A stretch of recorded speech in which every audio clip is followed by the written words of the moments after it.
Shalom. Pagi ini kita akan bersama-sama membaca firman Tuhan yang terambil dari kitab Mazmur. Mazmur pasal 1 ayat 1 sampai 6. Demikian firman Tuhan, berbahagialah orang yang tidak berjalan menurut nasihat orang fasik, yang tidak berdiri di jalan orang berdosa, dan yang tidak duduk dalam kumpulan pencemooh. Tetapi yang kesukaannya ialah Taurat Tuhan, dan yang merenungkan Taurat itu siang dan malam. Ia seperti pohon yang ditanam di tepi aliran air, yang menghasilkan buahnya pada musimnya, dan yang tidak layu daunnya, apa saja yang diperbuatnya berhasil. Bukan demikian orang fasik, mereka seperti sekam yang ditiupkan angin. Sebab itu orang fasik tidak akan tahan dalam penghakiman, begitu pula orang berdosa dalam perkumpulan orang benar. Sebab Tuhan mengenal jalan orang benar, tetapi jalan orang fasik menuju kebinasaan. Kapot leha Adonai Elohenu kapot leha. Segala kemuliaan ya Adonai Tuhanku, kemuliaan bagimu.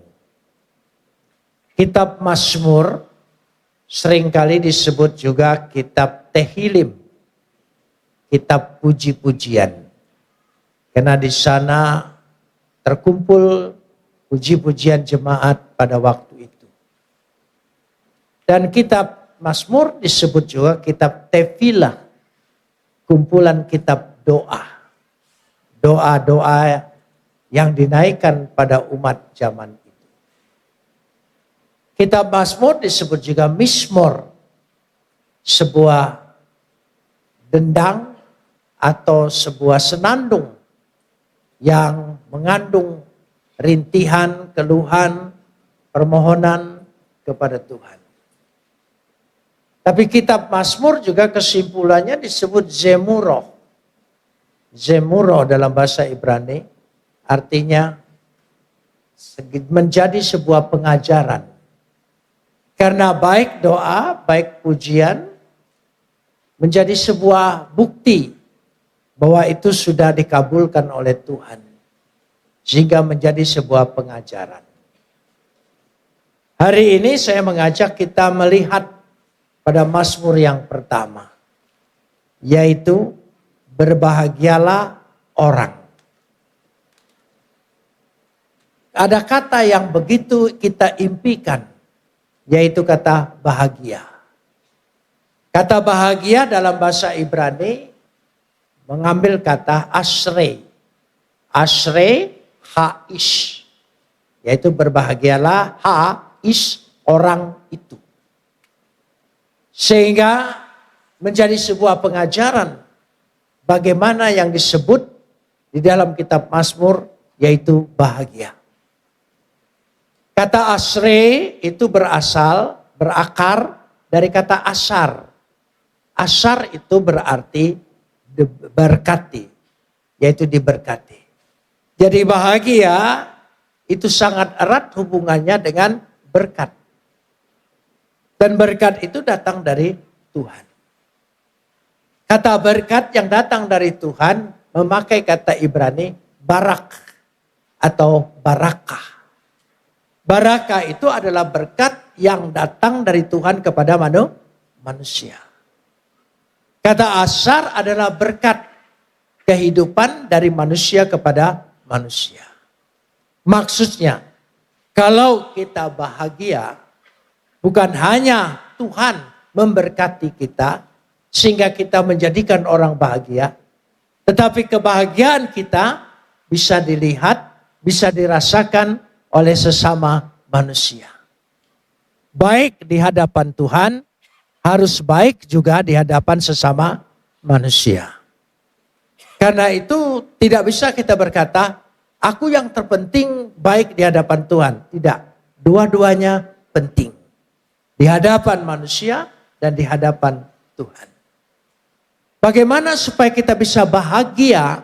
Ayat 1 mengajarkan. Karena itu mari kita lihat. Dikatakan di situ, orang yang tidak berjalan menurut nasihat orang fasik, yang tidak berdiri di jalan orang berdosa, dan yang tidak duduk dalam kumpulan pencemooh. Orang yang tidak berjalan, ada kata berjalan. Berjalan menggambarkan dalam bahasa Ibrani halak. Halak itu untuk menunjukkan perilaku, sikap hidup kita. Itu gambaran dari halak. Jadi yang menentukan kita berbahagia, kita harus memperhatikan perilaku kita, hidup kita, tindak tanduk kita. Yang kedua dikatakan di situ yang tidak berdiri. Kata berdiri memakai kata amat. Amat itu lebih menggambarkan cara kita mengambil keputusan.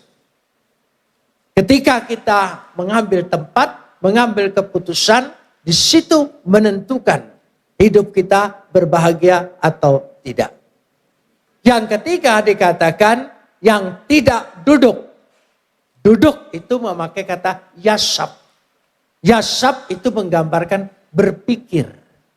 Pola berpikir kita.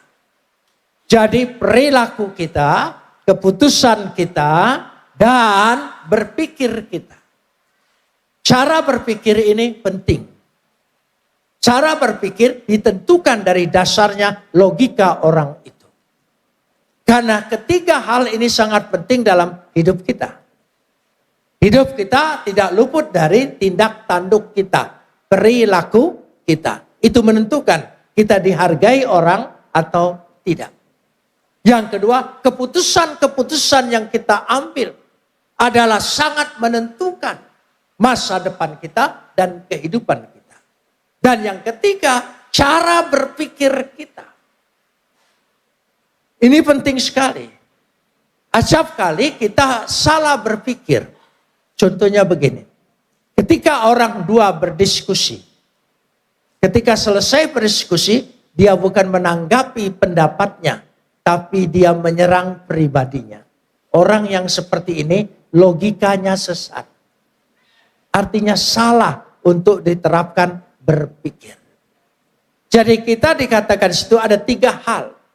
Lalu ketiga hal itu berkaitan dikatakan. Mari kita lihat. Bahagialah orang yang tidak berjalan menurut nasihat orang fasik. Fasik dan yang tidak berdiri di jalan orang berdosa. Dan yang ketiga, yang tidak duduk dalam kumpulan pencemooh.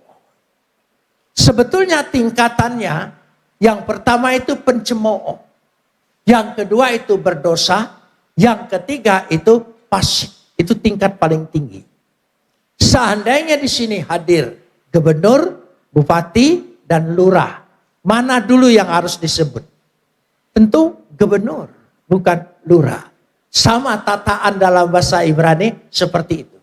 Pencemooh itu kita bahas dulu. Ini menentukan. Pencemooh itu orang yang menganggap remeh perintah Tuhan. Firman Tuhan. Letship. Letship di situ bisa diterjemahkan juga orang yang suka memfitnah orang. Orang yang suka membicarakan keburukan orang. Orang yang suka lebih modern lagi, gossiper. Orang yang suka gosip. Itu letship. Kita pikir gosip itu perkara kecil. Tidak. Itu mengganggu kebahagiaan hidup. Alkitab mengajarkan. Gosip itu tidak boleh. Dikatakan situ masih di sana. Duduk dalam kumpulan pencemooh. Orang gosip. Kenapa ada kata kumpulan? Karena orang gosip tidak bisa berdiri sendiri. Dia harus ada orang dua. Satu sumber, satu pendengar. Apalagi ada pihak ketiga, tambah seru. Itu gosip, saudara. Itu letship pencemooh. Jadi, kalau seorang sumber berkata, saya lihat ibu itu tidak pernah keramas. Karena rambutnya bau. Pendengar, oh ya, seperti itu. Lalu pihak yang ketiga berkata, oh pantas, saya lihat kutu-kutunya keluar. Dan yang keempat menyambut lagi, sebesar kecoa. Nah, itu gosip. Nah saudara, ya ini penting. Tinggalkan kumpulan seperti itu. Sebab jika engkau tidak hadir, engkau yang jadi objek gosipnya. Itu bahayanya. Karenanya kita sebagai orang yang ingin meningkatkan kerohanian kita. Hari ini saya ingin berbicara tentang peningkatan kualitas kerohanian kita. Dengan meningkatkan kualitas kerohanian kita akan meningkat kehidupan kita. Salah satu yang paling ringan adalah leadership. Karena itu harus tidak boleh. Kalau saudara membicarakan orang, rohanimu menjadi kering. Tidak ada semangat lagi dalam hidupmu. Yang ada kekeringan. Karena itu harus tinggalkan. Jangan duduk bersama orang seperti itu. Yang kedua baru meningkat. Dari menganggap ringan, dari mulai seperti itu, baru yang kedua berdosa. Berdosa adalah kata hataim. Hataim orang yang melakukan. Kita tidak boleh seiring sejalan menyetujui orang hidup di dalam dosa. Yang ketiga adalah dikatakan resyaim, fasik.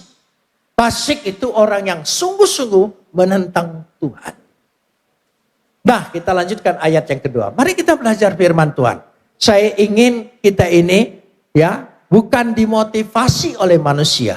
Bukan oleh kecakapan perkataan manusia. Tetapi firman Tuhan itu yang kita dengar dan bertumbuh dalam diri kita. Kalau firman Tuhan itu menguatkan diri kita, maka kekuatan itu kekal adanya. Amin. Lanjutkan ayat 2. Tetapi, bahasa Ibrani bagus sekali. Tetapi artinya berlawanan dengan yang dikatakan ayat yang kedua. Ayat yang pertama. Tetapi kiim yang kesukaannya. Kesukaannya apa? Taurat Tuhan. Sebetulnya ada kata dikatakan di situ. Upe Torato Adonai. Di dalam Taurat Tuhan. Bukan hanya suka mendengar firman Tuhan. Tapi hidup di dalam firman Tuhan. Itu penting sekali. Yang merenungkan, kata merenungkan memakai kata yehge. Yehge itu merenungkan firman Tuhan siang dan malam. Maksudnya begini. Ketika dia merenungkan firman Tuhan, yaitu bermeditasi dengan firman Tuhan. Mendalami, menyelami. Yang kedua dikatakan setelah bermeditasi, dia mengatakan berkontemplasi dengan firman Tuhan. Setelah itu dia mendapat iluminasi dalam firman Tuhan. Sehingga dengan demikian itu yang dimaksudkan merenungkan firman Tuhan. Membentuk diri kita, menguasai kita. Saudara yang dikasih, saya kasih contoh begini.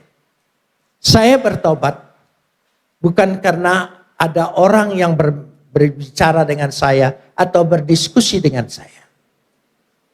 Saya percaya Yesus tampak melalui itu.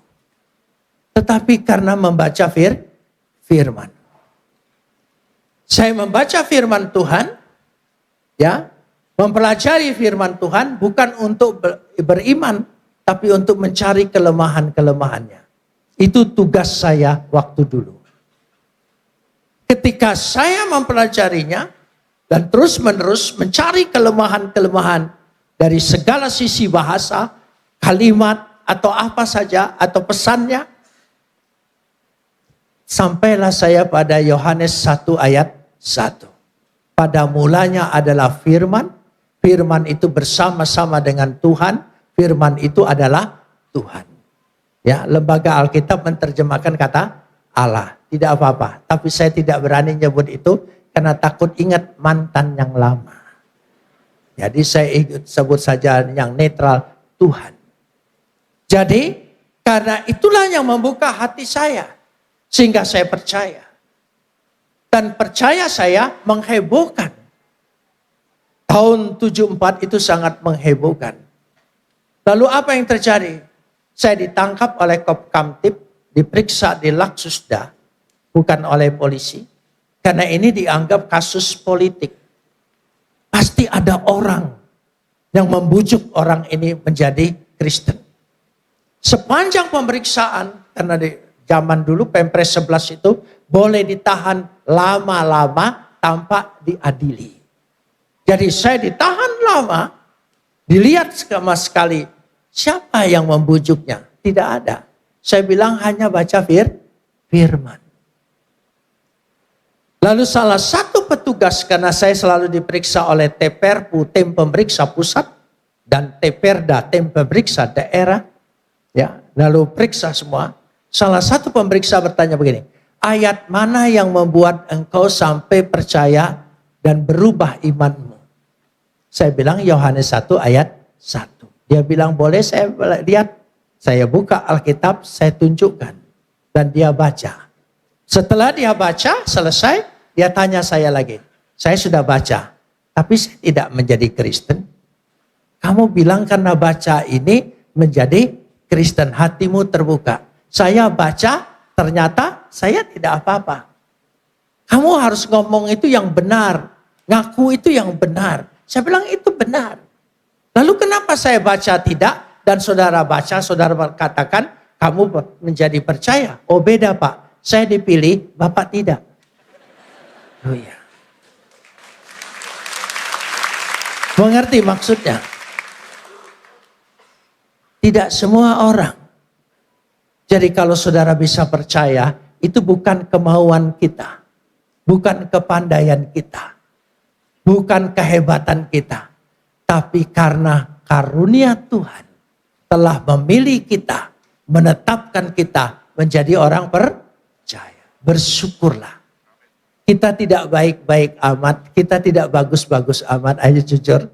Ya, kita tidak terlalu rohani, apalagi sedikit saleh dan kudus. Kita tidak terlalu. Tapi karena kasih Tuhan telah memilih kita, kita patut syukuri. Karena kita adalah umat pilihan Tuhan. Itu YG, merenungkan firman Tuhan. Dengan merenungkan firman Tuhan, membentuk diri kita. Ketika kita dibentuknya, maka kita lanjutkan sekarang ini. Kita lihat ayat yang ketiga, setelah merenungkan di situ, kita lanjutkan pada ayat yang ketiga. Ya. Dikatakan di situ ayat yang ketiga, kita lihat bersama-sama. Setelah dilihat bersama-sama, ya. Ayat yang ketiga. Coba kita baca bersama. Ia apa? Saya ini sebentar lagi 79, jadi telinganya agak kurang dengar. Jadi kalau ngomong suara itu agak keras sedikit. Ya. Saya dulu kalau dengan suami istri saya sangat mesra. Yang oh iya. Tapi sekarang agak kurang mesra karena sama-sama kurang dengar. Kalau saya bilang yang, dia tanya apa? Ya, nasi goreng. Saya bilang gitu. Jadi kami agak keras-kerasan. Itu bukan karena kurang mesra. Telinganya. Jadi coba lanjutkan. 1, 2, 3. Sampai di situ. Ia seperti pohon. Sebetulnya ada kalimat dalam bahasa Ibrani yang sangat penting. Wehaya keets. Kata wehaya dan menjadi. Berarti ini proses. Kita tinggalkan seperti ayat 1. Kita melanjutkan seperti ayat 2. Ayat 3 menunjukkan sebuah hasil. Wehaya dan menjadi apa? Pohon. Saudara bisa lihat pohon? Oh iya. Tinggi, kelihatan bagi orang lain. Itu pohon. Makanya toge itu bukan pohon. Saudara, pohon itu ada batangnya, ada cabangnya, ada daunnya. Ya. Makanya toge itu bengkok. Karena suka turut campur urusan orang. Di tahu campur ada, di gado-gado ada, di soto ada semua saudara. Itu makanya dia bengkok saudara-saudara ya. Karena suka turut campur urusan orang. Jangan suka turut campur urusan orang. Kalau hari ini saudara turut campur, besok saudara kata, "Hei toge." Kita lanjutkan. Ia menjadi seperti pohon. Pohon dikatakan di sini, ya bagaimana dikatakan pohon? Yang ditanam satul al-mayim di tepi aliran air. Ditanam satul. Coba ucapkan. Ditanam. Coba ucapkan. Ya. Makanya kalau bergereja juga tertanam. Jangan suka pindah-pindah. Itu namanya pot bunga. Tidak akan menjadi pohon. Tertanam. Berakar. Akarnya masuk ke dalam, kuat, kokoh. Tumbuh ke atas. Tertanam. Satul. Tertanam. Saya kasih contoh. Waktu saya pergi ke Israel lewat Mesir. Ya, tahun 81. Masih dilarang-larangnya. Beberapa kali saya pergi ke sana. Saya ingin mengikuti perjalanan Musa. Tidak lewat mobil, tapi lewat padang gurun. Saya serba ingin tahu, ingin merasakan. Jadi disiapkanlah. Ada rombongan yang mengantar itu jauh lebih banyak. Ada 7 onta, isi makanan, isi orang, petunjuk semuanya dan saya. Berangkatlah kami. Keluar dari gurun Sinai, langsung masuk ke padang gurun. Malam hari, dinginnya luar biasa. Kami harus bermalam. Lalu sampailah kepada satu oasis. Di oasis itu selalu cirinya tumbuh pohon korma. Ada sumber air. Kormanya segar sekali. Lalu apa yang terjadi? Saya tanya dengan yang ngantar saya. Siapa yang tanam pohon korma ini? Tidak ada yang tanam, dia bilang. Tapi para musafir seringkali jalan, selesai makan korma. Cara menanam pohon korma, bijinya ditindih batu besar. Biji itu akan berakar terus ke bawah. Ya, 15 meter, 25 meter sampai ketemu sumber air. Dia tidak akan berhenti berakar sebelum ketemu sumber air. Berakarlah sampai betul-betul kita sampai ketemu dengan air kehidupan itu. Siapa namanya? Siapa? Di Pakuan agak tertekan nyebut nama itu. Saudara, siapa namanya? Ah, itu baru bertobat, saudara. Tidak usah takut. Nama itu yang menyelamatkan kita segala-galanya. Amin. Tidak usah takut. Jadi dia berakar sampai ke air. Sumber air ketemu baru berbatang. Ketika dia batangnya tumbuh, batunya tumbang. Jadi jika ada masalah dalam hidupmu, jika ada persoalan dalam hidupmu, jangan minta Tuhan angkat beban. Tapi melekatlah dengan Tuhan, dekatlah dengan Tuhan, bersatu dengan Dia. Percayalah, kekuatan Tuhan diberikan kepada kita. Sehingga kita punya kekuatan sanggup menumbangkan beban itu.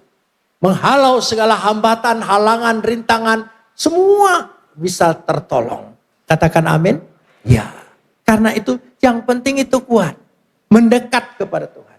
Al-Mayim, sumber air. Kita lanjutkan sekarang ini. Dikatakan di situ, ya, apa dikatakan ayat yang ketiga? Yang apa? Menghasilkan pirio, buahnya. Berbuah. Kekristenan itu mau tidak mau harus ada buah. Buahnya memang macam-macam, tidak soal. Karakter kita berbeda-beda. Cara buahnya, cara bentuknya berbeda, tidak soal. Yang penting berbuah. Saya orang Palembang. Kasar, kata orang lain. Bahasanya segalanya. Buah duren. Buah duren. Berduri. Tapi isinya enak, saudara-saudara ya. Itu. Ada juga buah yang lain. Orang Palembang kalau keinjak kakinya, dia langsung marah. Hei, siapa kau? Injek-injek kaki saya. Tapi kalau orang Jawa, khususnya Jawa Tengah, kalau keinjek kakinya, dia sopan. Permisi, kaki bapak di atas, kaki saya di bawah. Itu saking sopannya. Nah, kita tidak bisa sama bentuk karakternya. Tetapi yang penting punya buah. Mungkin mulutnya terbuka sekali. Tapi buahnya ada. Hatinya baik. Buahnya. Dan yang ketiga dikatakan di sini, kita lanjutkan ayat yang ketiga deh. Dan yang tidak apa? Layu daunnya. Daunnya bersemarak. Semangat pelayanannya tinggi. Tidak pernah kendor, tidak pernah kering. Tidak pernah kuning. Hijau. Itu semangatnya. Dengan semangat seperti itu dikatakan di sini dengan jelas sekali ya. Apa saja, perhatikan ayat yang terakhir. Apa saja yang diperbuatnya apa? Apa saja yang diperbuatnya berhasil. Yasliyah. Yasliyah. Coba ucapkan. Agak berdahak sedikit. Yasliyah. Ya, gaya India. Yasliyah. Ya. Kalau mau berlatih, makan pisang goreng panas. Yasliyah. Berhasil. Amin, saudara. Saya percaya kalau kita hidup kita menuruti firman Tuhan, pasti dibuat oleh Tuhan berhasil. Amin. Ya. Itu sumbernya.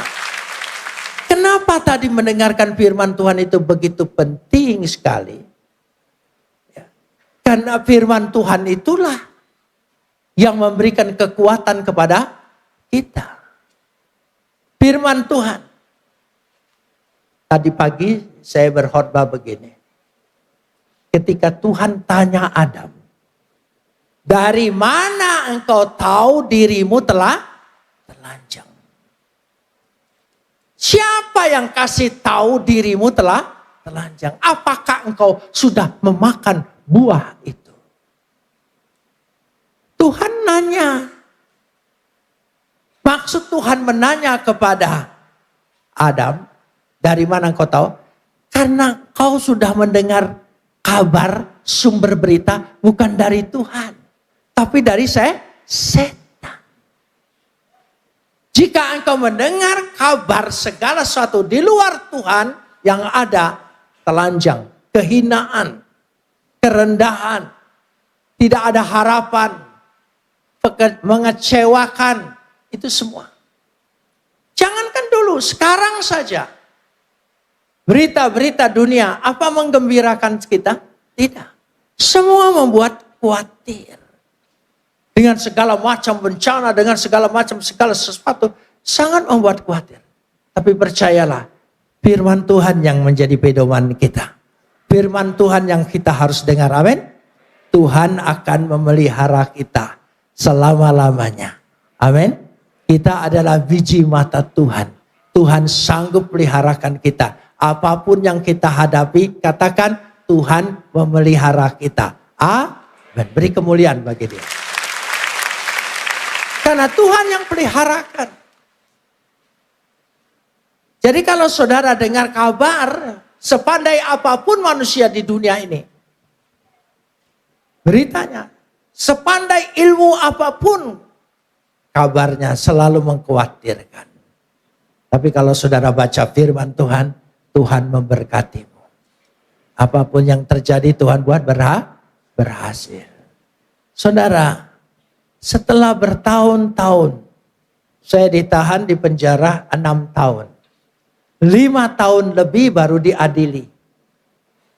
5 tahun lebih. Ya, saya dipindah-pindahkan. Pak, tempat di RTM Budi Utomo, masuk lagi ke Cipinang, pindahkan lagi ke RTM, ke Laksusda, ke Satgas, pindah-pindah terus. Bahkan saya pernah dipindahkan ke Surabaya, nggak ada kasusnya. Jadi saya pernah jadi penduduk Kalisosok 2 tahun 5 hari di Kalisosok. Setelah itu pindah lagi ke Jakarta. Kenapa dipindahin? Karena setiap tempat saya baptis orang.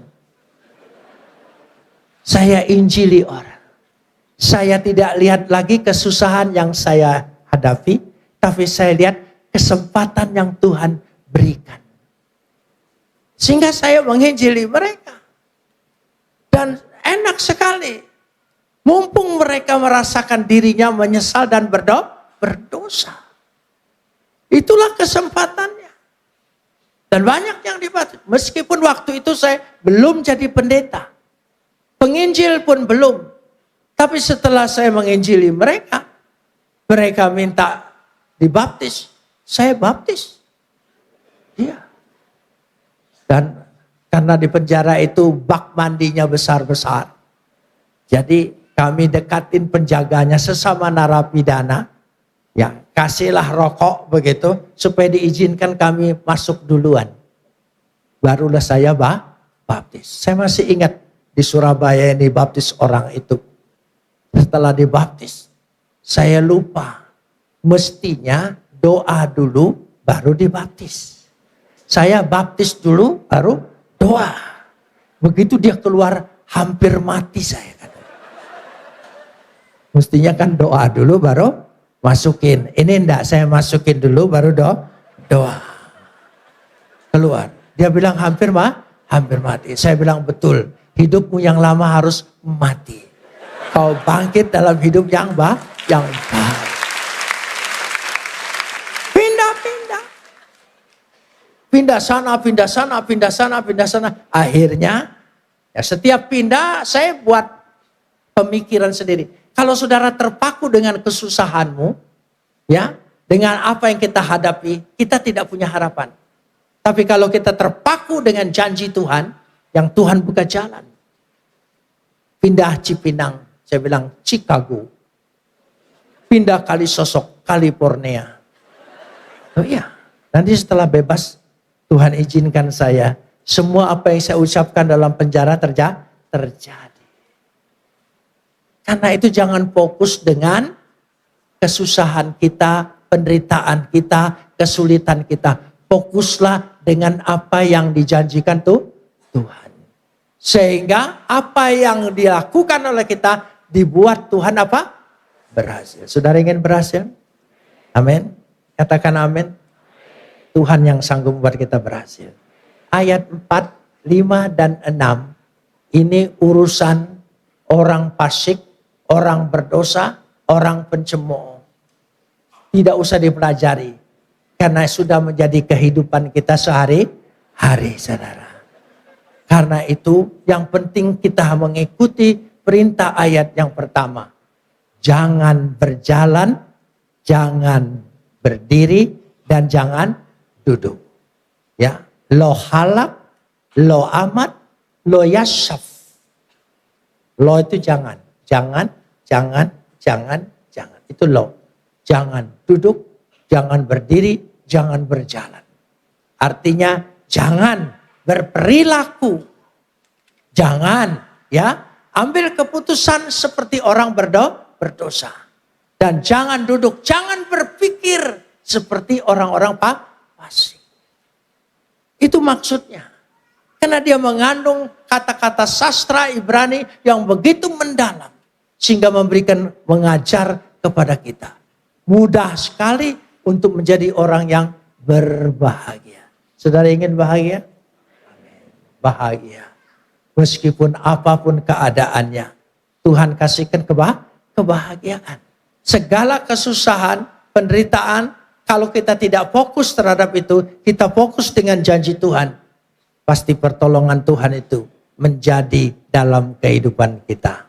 Mari katakan A. Mazmur pasal yang pertama ini adalah pengantar kitab Mazmur yang menegaskan dua jalan kehidupan, yaitu jalan orang benar dan jalan orang fasik. Pemazmur menggambarkan perbedaan karakter, kesukaan, dan akhir hidup kedua kelompok ini. Di poin yang pertama, kebahagiaan sejati itu dimulai dari pilihan yang benar. Seperti yang tertulis dalam ayat yang pertama, berbahagialah orang. Ini ada 3 larangan. Yang pertama, tidak berjalan menurut nasihat orang fasik, tidak berdiri di jalan orang berdosa, tidak duduk dalam kumpulan pencemooh. Ini menggambarkan progresi dosa dari sekedar mendengar menjadi bagian hingga menetap. Kita dipanggil untuk hidup berbeda dari dunia, menjaga langkah, pergaulan, dan hati kita. Poin yang kedua, kesukaan pada firman Tuhan membawa pertumbuhan rohani. Tertulis dalam ayat yang kedua, yang kesukaannya ialah Taurat Tuhan, dan yang merenungkan Taurat itu siang dan malam. Kesukaan bukan pada dunia, tetapi pada firman Tuhan. Merenungkan berarti menggumamkan, merenung dalam-dalam, yaitu firman Tuhan menjadi pusat hidup, bukan sekedar rutinitas kita saja. Poin yang ketiga, hidup orang benar akan diberkati dan menjadi berkat. Seperti yang tertulis dalam ayat yang ketiga, ia seperti pohon yang ditanam di tepi aliran air. Ada beberapa ciri-ciri pohon yang sehat. Yang pertama, akarnya kuat, berarti ada relasi dengan Tuhan. Daun tidak layu, stabil dalam tekanan, berbuah pada waktunya, berarti produktif dan jadi berkat. Apa saja yang diperbuatnya berhasil. Tuhan memberkati bukan hanya secara materi, tapi juga karakter dan pengaruh hidup kita. Poin yang keempat, hidup orang fasik tanpa arah dan berakhir dengan kehancuran. Seperti yang tertulis dalam ayat 4 dan 5 dan 6. Bukan demikian orang fasik, mereka seperti sekam yang ditiupkan angin. Sekam itu ringan, tidak berguna, dan mudah terhempas. Akhir hidup orang fasik tidak tahan dalam penghakiman, terbuang dari persekutuan umat benar, dan tentunya di dalam kebinasaan. Kita harus waspada terhadap hidup tanpa arah rohani, tidak berakar pada Tuhan, berarti mudah terombang-ambing. Di dalam Mazmur pasal pertama ini menantang kita untuk kita hidup memilih jalan yang benar, jalan kebenaran, berakar dalam firman, berbuah, diberkati. Tetapi jalan orang fasik itu tampak bebas, tapi berakhir dengan kehancuran. Mari hidup dalam kebenaran dan mendasar hidup pada firman Tuhan, supaya hidup kita diberkati dan menjadi berkat. Tuhan Yesus memberkati.